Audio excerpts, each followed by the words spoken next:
논쟁을 멈추고 적대감을 없애고 다른 사람으로 하여금 주의 깊게 듣게 만드는 마법의 주문을 알고 싶은가?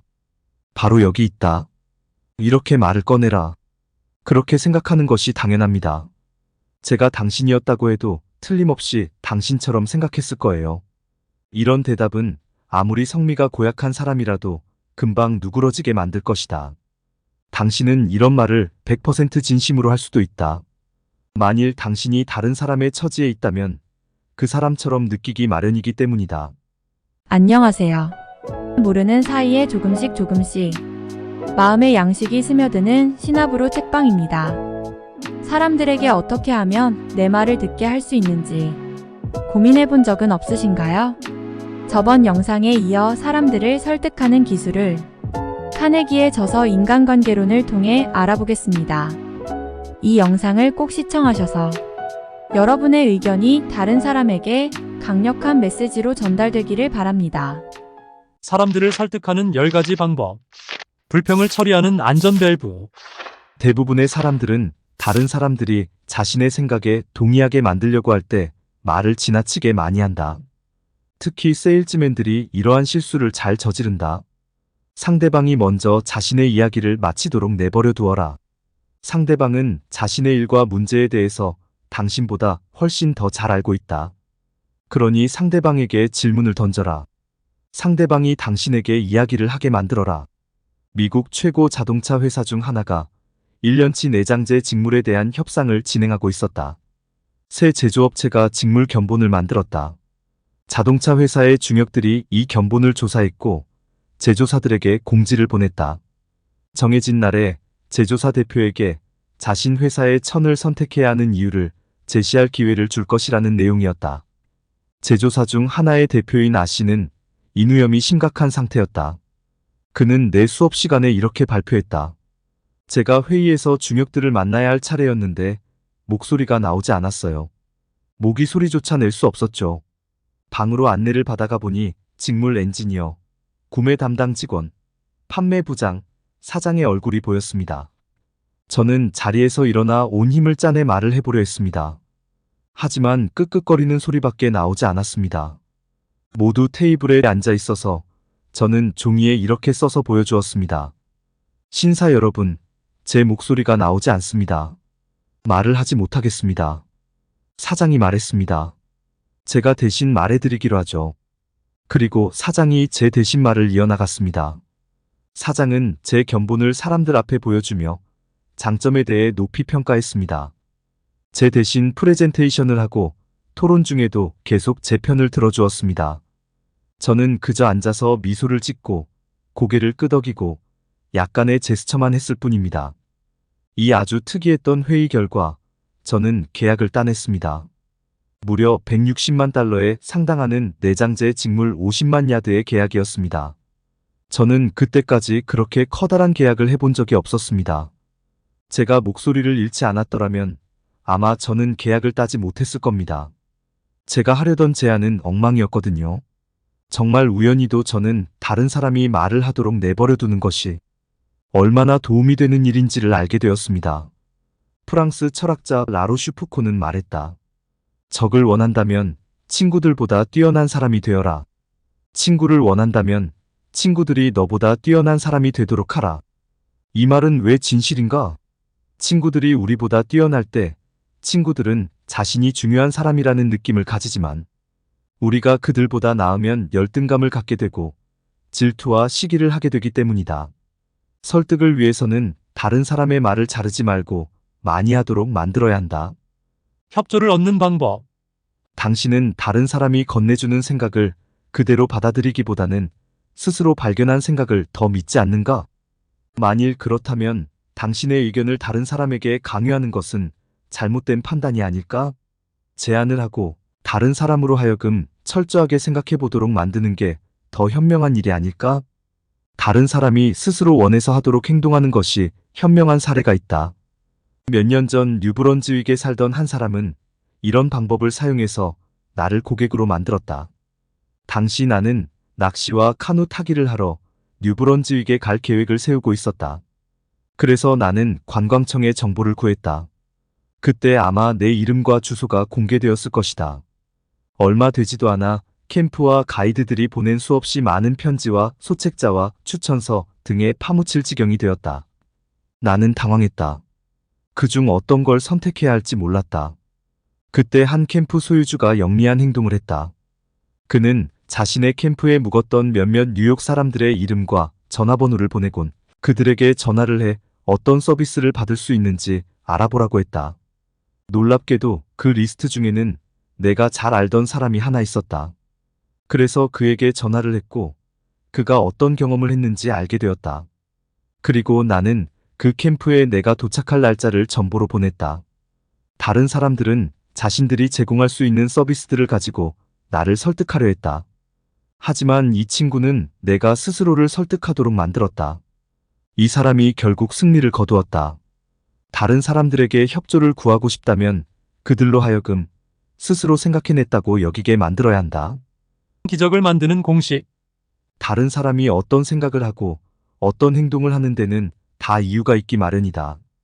그 숨겨진 이유를 찾아내라. 그러면 그의 행동이 이해될 것이다. 아마 그의 성품마저 이해할 수 있게 될 것이다. 진실로 그 사람의 입장이 되어보라. 사람을 다루는데 성공하기 위해서는 다른 사람에게 공감하며 그들의 관점을 이해해야 한다는 것이다. 몇 년 동안 나는 집 근처 공원에서 산책하고 자전거를 타면서 휴식을 취해왔다. 고대 켈트족의 드루이드교 성직자들처럼 나도 공원의 참나무를 숭배하다시피 했다. 그래서 해마다 사람들의 부주의로 생긴 화재로 어린 나무와 관목들이 죽어가는 것을 보고 대단히 슬펐다. 흡연자들이 아무데나 버린 꽁초는 화재의 원인이 아니었다. 미국 원주민처럼 행세하고 나무 아래서 소시지나 계란을 구워 먹으러 공원을 찾는 소년들이 문제였다. 때로는 불길이 거세져 대형 화재가 발생하지 않도록 소방대원들이 출동해야만 하는 경우도 있었다. 공원 한 구석에 화재를 내는 사람은 벌금을 내거나 감옥에 가게 된다는 경고가 붙어 있었지만 사람들이 자주 찾아가지 않는 장소여서 그 경고를 본 소년들은 거의 없을 정도였다. 말을 탄 경찰이 공원을 순시했지만 별로 그 일을 심각하게 생각하는 것 같지 않았다. 그래서 해마다 화재가 일어났다. 나는 간절했다. 그래서 다음부터 자전거를 타러 갈 때마다 공유지 수호위원회 위원을 자임하게 되었다. 처음에는 아이들의 관점으로 보려는 시도조차 하기 두려웠다. 나무 아래에서 불꽃이 피어오르는 것을 보면 불편했고 올바른 일을 하고 싶어 어쩔 줄 몰라 했다. 그 결과 나는 잘못을 저질렀다. 나는 아이들에게 다가가서 불을 피웠으니 감옥에 갈 수도 있다고 경고하고 목소리에는 권위를 잔뜩 실어 불을 끄라고 경고했다. 아이들이 거부하면 경찰을 불러 체포하게 만들겠다는 위협도 했다. 아이들의 관점에 관심을 두지 않고 그저 내 감정을 배설하고 있었을 따름이다. 그 결과는 어떤 것이었을까? 물론 아이들은 내 말을 들었다. 시무룩한 태도가 되고 속으로는 적개심을 가지며 내 말에 따랐다. 하지만 내가 언덕을 지난 걸 본 다음 불을 다시 피웠을 것이다. 그리고 공원 전체를 태워버리겠다는 마음을 먹었을지도 모를 일이다. 몇 해가 지나며 인간관계에 대한 약간의 지식을 얻고 무엇보다 다른 사람의 관점에서 사물을 보는 경향이 많아졌다. 그래서 나는 명령을 하는 대신 모닥불에 가서 이렇게 말하곤 했다. 얘들아, 재미있니? 저녁으로 무얼 굽고 있는 거야? 나도 어릴 땐 불 피우기 좋아했어. 지금도 그렇단다. 하지만 여기 이 공원에서는 위험해. 너희들이 어떤 해를 끼치려는 생각이 아니라는 것은 알지만 조심성이 부족한 친구들도 있단다. 그런 친구들이 와서 너희들이 불 피우고 있는 걸 보면 자기들도 불을 피울 거 아냐? 그리곤 집에 갈 때 제대로 끄지도 않고 가버리는 거지. 그러면 마른 잎들에 불이 붙고 그 불이 번지면 나무들마저 죽게 되지. 우리가 조심하지 않으면 여기 있는 나무들이 모두 사라지게 될 거야. 불을 피웠다는 이유로 우리 친구들도 감옥에 갈 수도 있지. 너희들이 어른 행세하며 재미있게 노는 걸 방해하려는 게 아니야. 너희들이 즐겁게 노는 게 보기 좋아.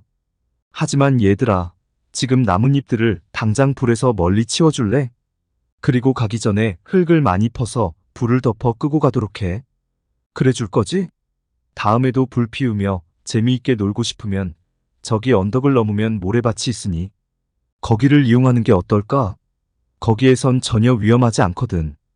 이처럼 불쾌감을 주지 않으면서 상대방을 설득시키려면 진심으로 다른 사람의 관점을 통해 사물을 바라보아야 한다. 모든 사람이 원하는 것. 다른 사람에게 공감해주는 것이야말로 큰 효과를 나타낼 수 있다. 한 매니저의 예를 들어보자. 솔로몬 휴락은 아마도 음악 분야에서 미국 최고의 매니저일 것이다. 20년 동안에 걸쳐 그는 많은 세계적인 아티스트와 일을 했다. 러시아의 오페라 가수 표도르 샬리아핀, 현대 무용의 창시자 이사도라 덩컨, 최초로 발레를 대중화시켰던 안나 파블로바, 모두 휴락이 매니지먼트를 담당했다. 휴락 씨는 괴팍하고 신경질적인 스타들을 다루면서 그가 배웠던 첫 번째 교훈은 공감이 필요하다는 것이라고 내게 말한 적이 있다. 스타들의 터무니없는 기벽에도 공감해주고 공감해주며 더 많이 공감해주는 것이다. 3년간 휴락은 표도르 샬리아핀의 공연을 기획했다. 샬리아핀은 고급 취향을 가진 음악 애호가들을 매료시켰던 최고의 베이스 가수였다. 하지만 샬리아핀에게는 고질적인 문제가 있었다. 그는 계속해서 버릇없는 아이처럼 굴었다. 그 사람은 모든 면에서 지옥같이 끔찍한 친구였다. 샬리아핀은 공연이 있는 날 정오쯤 휴락 씨에게 전화를 걸어 이렇게 말하곤 했다. 솔, 몸 상태가 아주 안 좋아. 목이 마치 굽지 않은 빵처럼 푸석푸석해. 오늘 밤 노래는 불가능해. 그러면 휴락 씨는 그와 말싸움을 벌이려 들었을까? 아니다. 흥행업자라면 아티스트를 그렇게 다루어선 안 된다. 휴락 씨는 샬리아핀이 묵고 있는 호텔로 달려간다. 그리고 동정을 뚝뚝 흘리면서 애석해한다. 정말 안 됐어요. 이 가엾은 사람. 노래 부르시면 안 되죠. 물론이에요. 공연을 당장 취소할게요. 당신은 몇천 달러 손해볼 뿐인걸요. 하지만 당신의 명성을 생각해보면 돈은 아무것도 아니죠. 그러면 샬리아핀은 한숨을 내쉬며 말하곤 했다. 오늘 조금 이따 들러보세요. 5시쯤 오셔서 컨디션을 한번 살펴보기로 하죠. 5시에 휴락 씨는 다시금 샬리아핀의 호텔로 달려간다. 역시 이번에도 동정심을 뚝뚝 흘리고 있다. 그리고 또다시 공연을 취소하자고 고집한다. 그러면 샬리아핀은 다시 한번 한숨을 내쉬며 말한다. 글쎄요. 조금 이따 다시 한번 와보시죠. 그때쯤이면 상태가 조금 나아질 수도 있으니까요. 7시 반이 되면 이 위대한 베이스 가수는 마침내 노래하겠다고 한다. 대신 조건이 있는데 휴락 씨가 무대에 나가서 샬리아핀은 매우 심한 감기에 걸려 오늘 목소리가 좋지 않을 수 있다고 미리 공지하는 것이다. 휴락 씨는 그런 공지는 기꺼이 하겠다고 이행하지도 않을 약속을 한다. 샬리아핀을 무대에 세울 수 있는 유일한 방법이란 걸 알고 있기 때문이다. 아서 게이츠 박사는 교육심리학이라는 책에서 다음과 같이 말했다. 인간이라는 종은 모두 공감을 갈망한다. 아이는 자신의 상처를 남들 눈앞에 드러내 보여주고 동정을 받기 위해서라면 자신의 몸에 상처를 내는 일도 마다하지 않는다. 같은 이유로 어른들도 자신의 상처를 보여주고 자신이 겪은 사고와 질병, 특히 수술에 대해서 꼬치꼬치 이야기하려 든다. 실제든 가상이든 간에 불행에 대한 자기 연민은 어느 정도는 누구에게나 보편적으로 있다. 따라서 사람들의 동의를 얻고 싶다면 다른 사람들의 생각과 욕망에 공감해야 한다. 도전 정신을 일으켜라. 찰스 슈와브의 공장 중에 정해진 생산량을 달성하지 못하는 공장이 있었다. 슈와브는 공장장을 불러 물었다. 어떻게 당신같이 유능한 사람이 할당량을 못 채우는 거죠? 그 사람은 대답했다. 모르겠습니다. 저는 부하 직원들을 달래보고 재촉도 하고 욕도 하고 비난도 하고 해고하겠다는 위협도 해보았습니다. 하지만 그 어느 것도 효과가 없었습니다. 그냥 일을 하지 않으려 듭니다. 마침 하루 일과가 끝나고 야간 근무조가 막 투입될 시점이었다. 분필 하나만 주세요. 슈와브가 말했다. 그리고 가까이 있는 직원을 향해 물었다. 오늘 주간 근무조는 몇 번 주조물을 누겼죠? 6번입니다. 슈와브는 한마디도 보태지 않고 6이란 숫자를 크게 바닥에 쓰곤 가버렸다. 야간 근무조가 들어오면서 6이라는 숫자를 보았다. 그리고 그게 무엇을 의미하는지 물었다. 주간 근무조 사람 하나가 대답했다. 오늘 사장님이 오셨는데 주조물을 몇 번 녹였는지 물으시더라고요. 제가 6번이라고 말씀드렸더니 저렇게 바닥에 쓰고 가셨어요. 다음날 슈와브는 공장에 다시 들렀다. 야간 근무조는 6이라는 숫자를 지우고 그 자리에 7이라는 숫자를 써놓았다. 그날 아침 주간 근무조는 바닥에 커다란 7이라는 숫자를 보았다. 야간 근무조가 자신들이 주간 근무조보다 낫다고 생각하지 않았을까? 주간 근무조는 본때를 보여줘야겠다고 생각했다. 그들은 열의를 가지고 일을 하여 일을 마칠 때는 크고 자랑스러운 10이라는 숫자를 써놓고 퇴근할 수 있었다. 숫자는 점점 늘어났다. 얼마 안 가 다른 공장보다 생산성이 떨어지던 이 공장은 가장 생산성이 높은 공장으로 탈바꿈했다. 비결은 무엇이었을까? 찰스 슈와브 자신의 말을 들어보기로 하자. 어떤 일을 하게 만들기 위해서는 경쟁심을 자극해야 합니다. 누가 더 돈을 많이 버는가 하는 추잡한 경쟁이 아닙니다. 다른 사람보다 더 뛰어나고자 하는 욕망, 그게 경쟁심입니다. 다른 사람보다 뛰어나고 싶은 욕망, 투쟁심, 도전 정신, 이런 것들이야말로 패기 있는 사람을 설득할 때 절대 실패하지 않는 방법이다. 따라서 패기 있는 사람을 설득하고 싶다면 그의 도전 의욕을 불러일으켜야 한다. 잘 들으셨나요? 우리가 상대방과 대화하면서 사람들을 설득하는 방법을 요약하면 다음과 같습니다. 1. 논쟁을 이기려면 논쟁을 피해야 한다. 2. 절대로 그 사람이 틀렸다고 이야기하지 마라. 3. 당신이 틀린 것은 분명히 인정하라. 4. 우호적으로 시작하라. 5. 다른 사람들로 하여금 네라고 말하게 하라. 6. 다른 사람이 말을 많이 하도록 만들어라. 7. 상대방으로 하여금 스스로 생각해냈다고 만들어라. 8. 진심으로 다른 사람의 관점에서 사물을 보아라. 9. 다른 사람들의 생각과 욕망에 공감하라. 10.